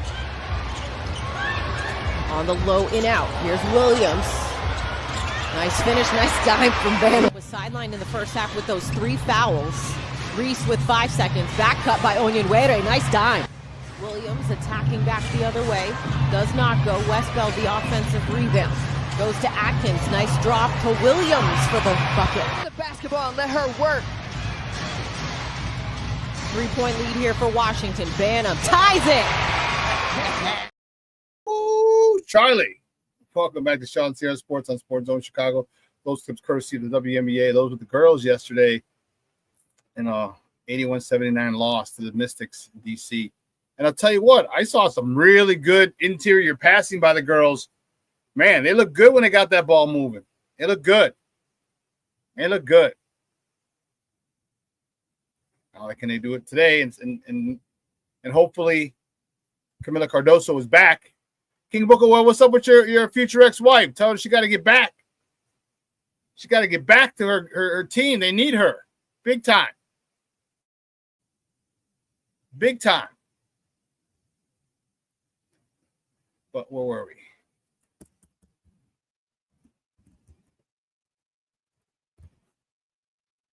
In the middle of Bears talk. That's right.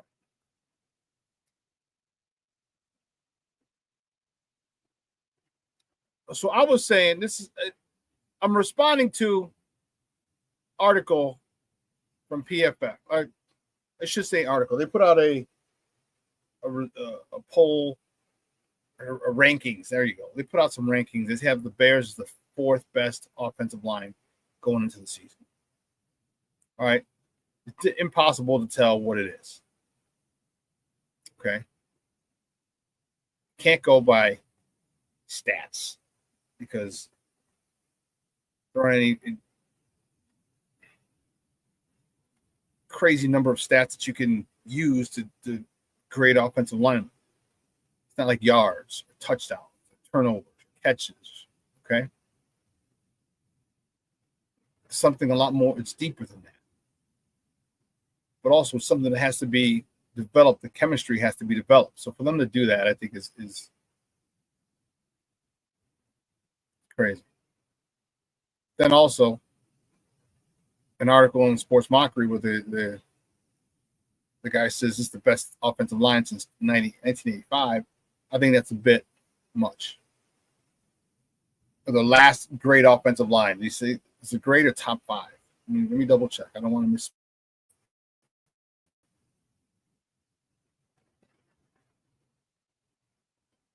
Okay, from Chicago Bears land the top 5 offensive line ranking for the first time since 85. Okay, now that very well may be true. If they're ranked. That doesn't mean there haven't been other good running backs or other good offensive lines. And did they rank offensive lines back then? Or is that an opinion? That's the question.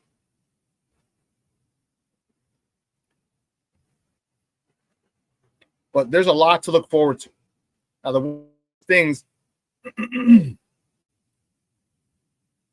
here's one of the reasons I question it. You rank it as a number 4 offensive line, but we don't know who the left tackle is. We don't know who the starting left tackle is going to be. So how can you make this the top or the 4th best offensive line when the offensive line isn't even secured? It's not like you're bringing over a 3-time Pro Bowler who's 26 to play left tackle. Then I could see that. You got a guy 5th round from Utah State who started the last 3 years. You got a 2nd-year player from Yale who's completely overmatched because he was injured last year, got no offseason work, no preseason work, gets thrown into a game against Minnesota Vikings, whose defensive end was having an all-pro year. Looks horrible. Then you bench him the next week so you can really shit on his confidence. And then you have a rookie from Boston College. So that left tackle position is far from secure. And the guy from Utah State, the guy who's been the blindside protector for the quarterback, or was last year for Caleb, is coming off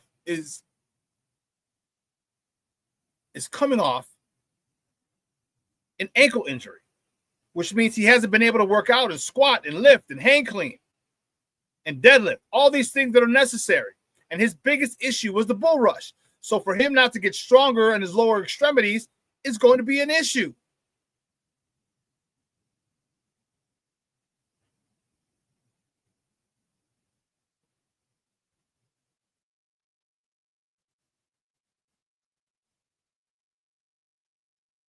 I just don't like, no, Rick, because we're not shitting on being praised. But make it more realistic. If you go from the bottom to the middle of the pack, that's a good jump. That's a real good jump. You go from 28th to 15th, that's a good jump.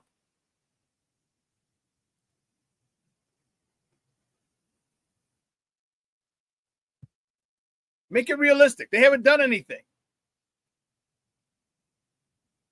I just by the additions, yes, we are vastly upgraded.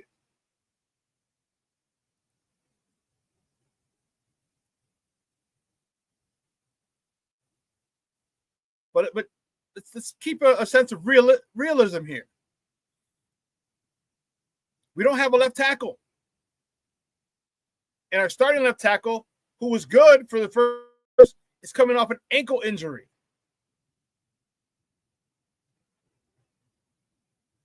So we really have a problem or a concern at left tackle. Because if he starts again, how strong will he be? How stable is that ankle? I'll tell you, man, we lifted all summer, all off season, and really kicked it up in the summer. He hasn't had that opportunity.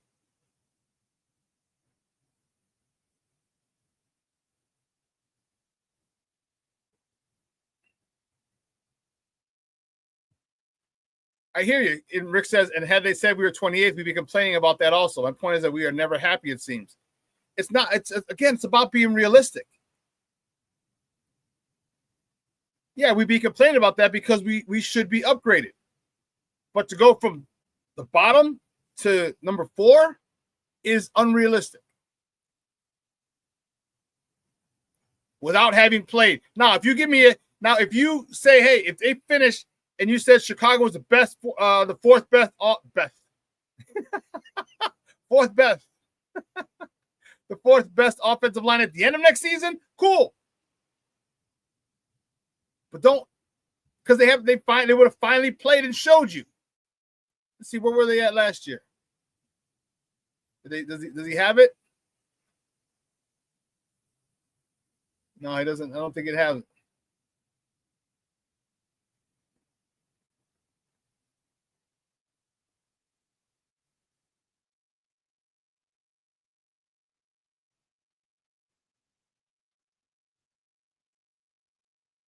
No. No more sacks allowed and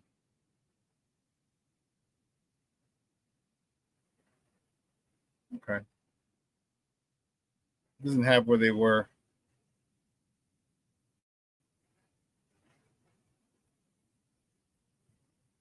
Yeah, it doesn't have where they were before.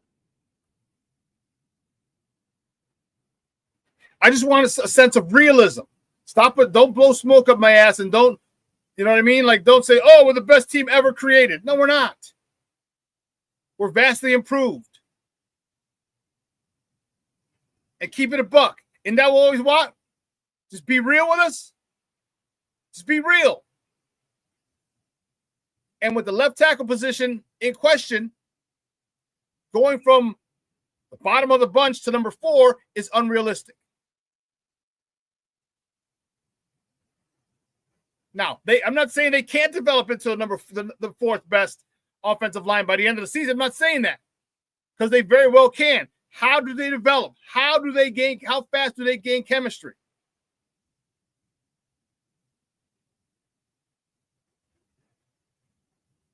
Because if they do, well, guess what?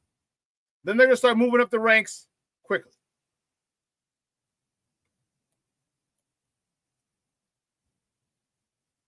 Fourth best offensive line. That's also in terms of pass pro as well.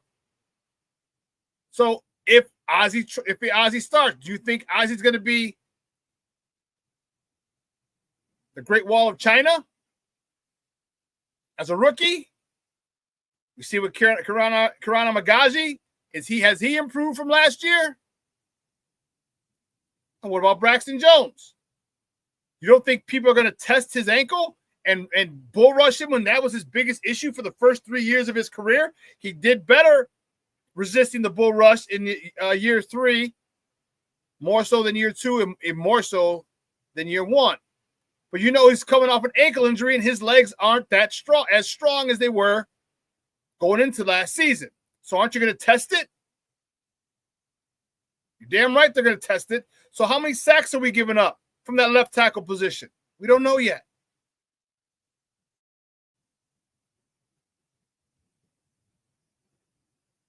So to put us there when there's a big question mark at left tackle is unrealistic to me.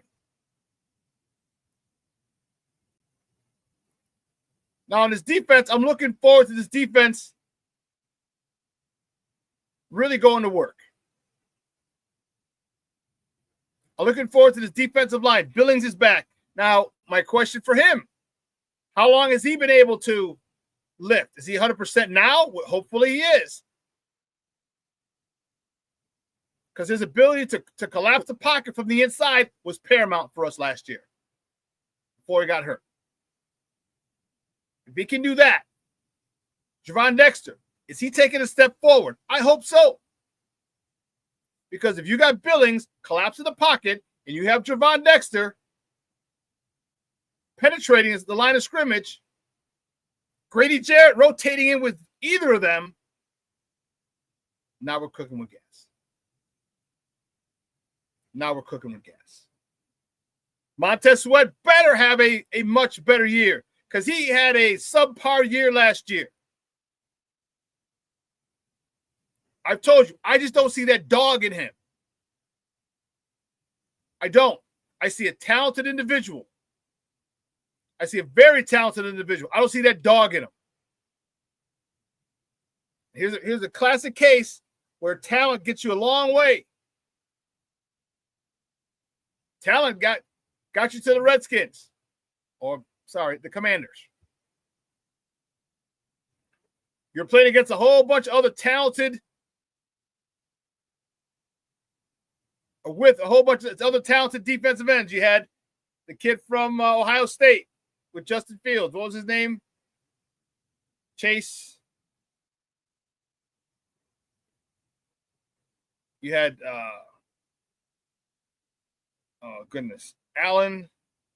Jonathan Allen, Chase Young, and there was one more.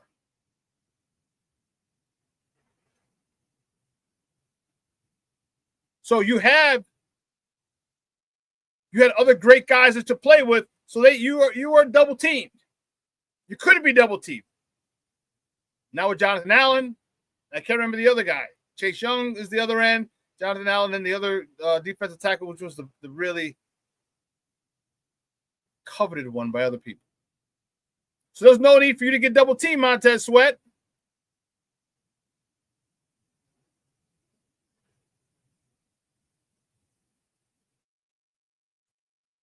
But I think he needs to have a great year. You got $96 million, Papa. You better have a good year.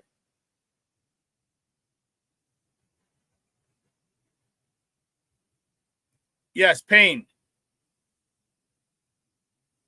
What was his first name? Oh, goodness. I was going to say Deontay, but it's not Deontay Payne. It's Deron Payne. Deron Payne. Yes, very good. Thanks, Rick.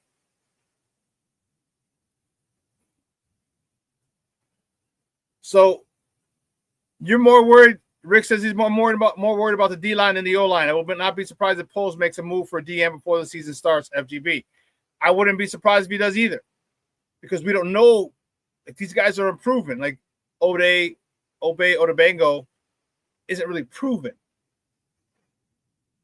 Like Montez Sweat is proven, right? Regardless of who we played with before, he's proven, and he's $96 million proven. Gervon Dexter. Say Gervonta. Gervon Dexter. You saw glimpses of him, but nothing consistent. Andrew Billings, man, was having a great year till his pec tore. So there's a lot of good things there. And I agree. I think we need – actually, I don't know if we need Austin Booker. We still have in the fold. Obey Odebango, the guy we just signed. We gave him a lot of money.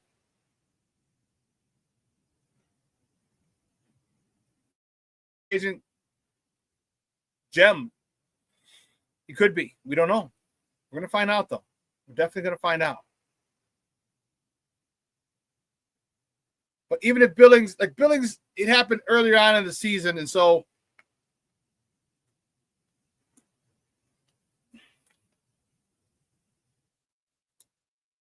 I think he will have been able to have started lifting and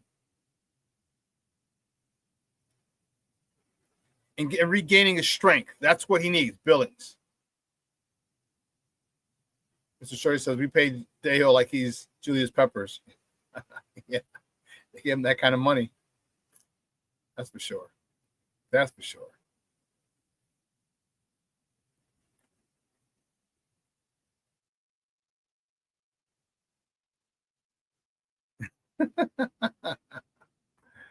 D-Rob is still on his team. FGB, the king of T-shirts and shorts. Well, apparently he's been opening some eyes in his T-shirts and shorts. Now he's got to open some eyes with the pads on.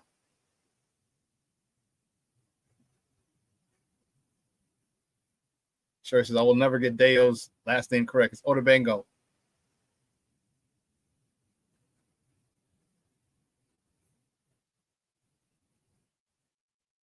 But then that linebacker position, the third linebacker, I'm excited about that because it looks like it's going to be a battle between Hippolyte and Sewell. And Sewell's behind the eight ball. You're not this regime's. You didn't get picked from this regime. You're a holdover from the previous regime. Odebango, yes. Good, Shorty. Yep, that's it. It's about right. Odebango.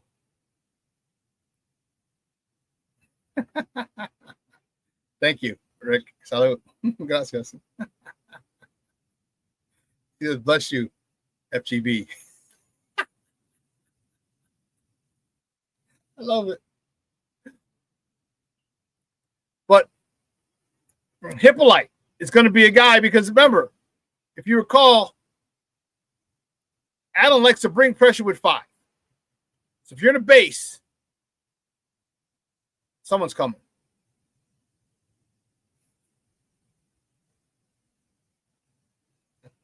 You're a damn fool. King Booker was like, come on, Shorty. It's Dale, play the banjo. You are a damn fool.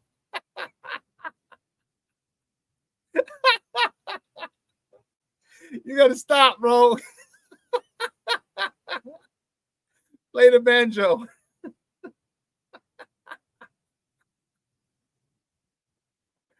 Oh, snap.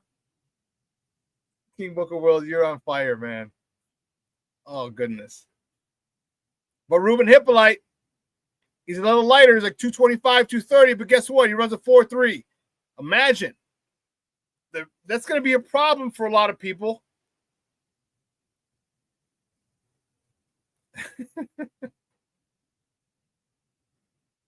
From now on, play the banjo. How you gonna disrespect my man's name like that, dog?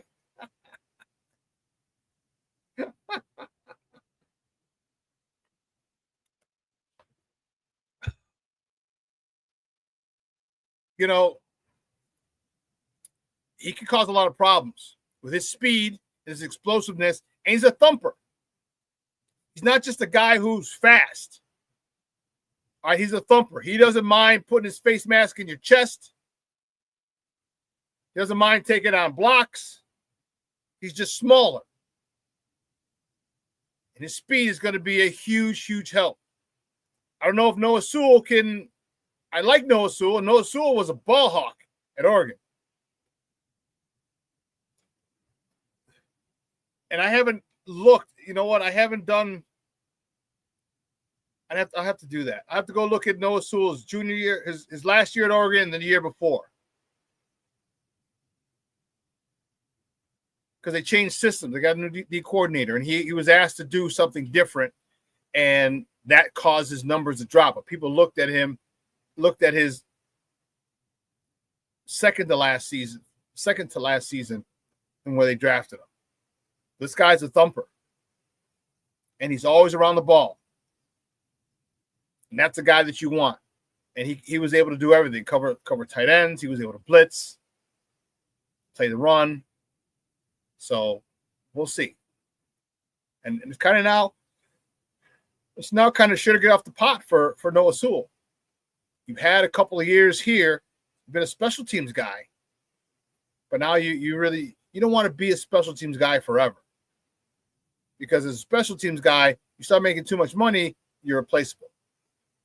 You can always go get another younger, a more inexpensive rookie, undrafted free agent to run down and tackle ball carriers or block on extra point, PAT extra point. You can do all that and punt. You want to start making your name as a linebacker now. He's got to do that. It's basically put up or get cut. Bottom line. King Booker World. I have a hot take about Hippo. If they make him a starting Sam, he'll lead his team in interceptions. Okay.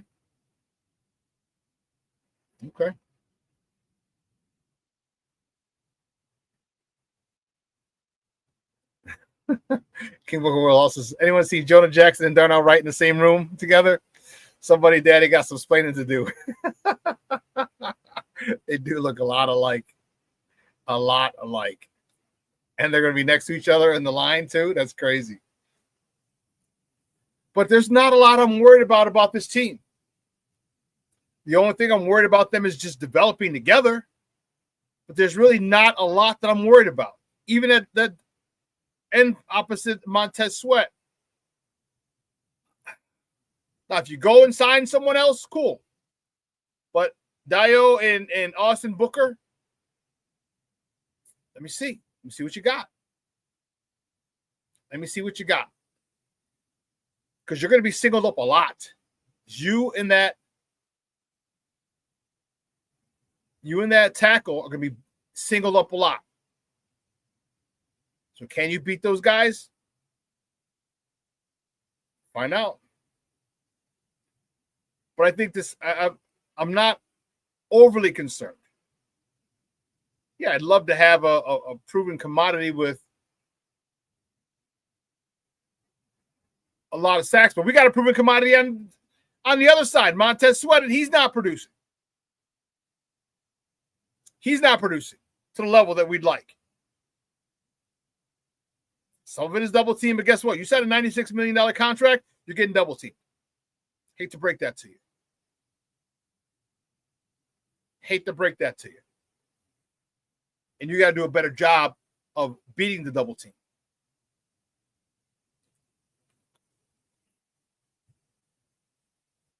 So, and this, again, here's where Gervon Dexter has to step up because they were able to man block him one-on-one. Double team. You want to double team Montez Sweat? Cool. But you had to double team Billings until Billings went out. So 4-3. You double team Billings, that's 2. One of Gervon, that's 3. One of Sweat, that's 4. One of the other defensive end, 5. You only got 5 offensive linemen. You got to force people to double team 2 people on the offensive line because that means you're gonna have to keep a tight end in, which is one less receiver out in the routes. So if Gervon Dexter has a step forward, and hopefully Andrew Billings is able to get back to his disruptive ways before the injury. Now when you got 2 guys double teamed in the middle, come on, man. There's going to be no reason that Montez Sweat shouldn't get double-digit sacks. None. Because what did I say? You have to earn the right to rush the passer. And if you're able to get penetration to stop the run, teams are going to have to double team you. If you're getting penetration up the middle with Gervon Dexter and Andrew Billings, they're going to have to double team both of them, which means they're going to have to keep a tight end in. And you want a tight end?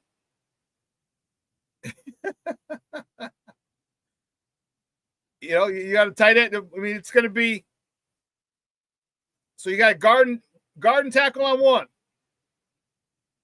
You got a guard and tackle on the other? Well, who's going to be blocking the defensive end? Montez Sweat. Or the opposite end? More than likely, a tight end.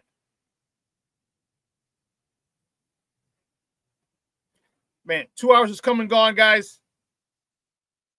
I want to thank the chat for being lit, as always. Rick, you're on fire. You're a fool. King Booker World, you're a fool. You guys have been hilarious today. You've been awesome. All right. I appreciate it. We'll replay this tonight at 6 o'clock, and we'll see you on Friday. Okay. Guys, have a phenomenal day. Like I always tell you, let your loved ones know you love them because tomorrow is promised to no one. Beautiful out here in the Shy if you get a chance. All right, it's a high of 85. Not too hot at all. Rooftops, patios, dinner, drinks, lunch, brunch. Get together with your peoples. Spend time with them. All right, make memories. And that's the thing that I'm telling you. Make memories. All right, many of us have, most of us, for over our 40s, 35 and 40, most of us have fewer days ahead of us than we have behind us. So let your loved ones know you love them because tomorrow is promised to no one. Guys, I'll see you on Friday. So everyone here at Sports Zone Chicago, I'm the boy, the SuperBack, Shawn Sierra, FGB, FCM, FAR, LCBC. I'm out. Peace.